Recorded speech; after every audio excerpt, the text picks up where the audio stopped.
তো গাইস এই চ্যাঙ্গুমাঙ্গুর দলগুলোকে নিয়ে আজকে একটু যাচ্ছিলাম বিলের মাঠে, কারণ বিলের মাঠে নাকি অনেক মাছ হয়েছে। তো গাইস বিলের মাঠ আমাদের এখান থেকে অনেকটা দূর, সেজন্য এই 4 চাকাটা ভাড়া করে নিলাম, কিন্তু এই 4 চাকা দেখছি হাওয়া নয়, তাই হেঁটে যেতে হবে। তো এখন আমাদের কিছু করার নেই, সেজন্য বলরামপুর এয়ারপোর্টের পাশ দিয়ে হাঁটা ধরলাম। আর যাওয়ার সময় দেখতে পাচ্ছি এই বলরামপুর এয়ারপোর্টে কি সব পড়ে আছে। আর মাঠে যেতে হলে আমাদেরকে এয়ারপোর্ট না মানে রকেট স্ট্যান্ড পার করে যেতে হয়। তো চলো রকেট স্ট্যান্ড পার করে চলো। আমরা বিলের মাঠে চলে এসেছি, আর তোমরা দেখতে পাচ্ছ বিলের মাঠে কত জল আছে। তো চলো দেখি কি হয়।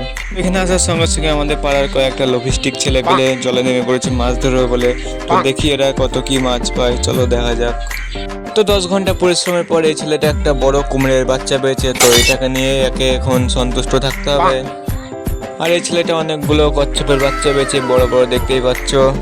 আর এখানে আমি আমার বেবির জন্য একটু ফুল তুলে নিলাম, নাহলে আবার বেবি বাড়ি গেলাম কে ঠ্যাঙাবে। তো গাইজ আমরা এখন বাড়ি যাই, তোমরা ভালো থেকো, টাটা বাই বাই।